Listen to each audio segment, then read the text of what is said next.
عاصم خان مسافر. عاصم خان مسافر. هغه دې واوري نو د هوا په څپو دې واوري.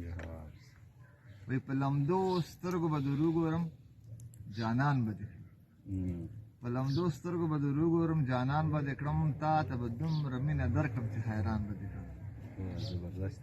زه یو عادت د پسرلي په شان ته هم لرمه، خزان وهل یا که زه درشم ګلستان به دې کړم. زه یو عادت د پسرلي په شان ته هم لرمه، خزان وهل یا که زه درشم ګلستان به دې کړم. او که زما مینه دې په مینه باندې ومنله، د مستو حورو به خوښېږي طالب جان به دې کړم. ماشاءالله. که زما مینه دې په مینه باندې ومنله، د مستو حورو به خوښېږي طالب جان به دې کړم. او ته خوشبوداره غېږه پرانیزه ملنګ مفتون ته، ته خوشبوداره غېږه خلاصه کړه ملنګ مفتون ته، تا به حاکم کړم په جهان افغانستان به دې کړم.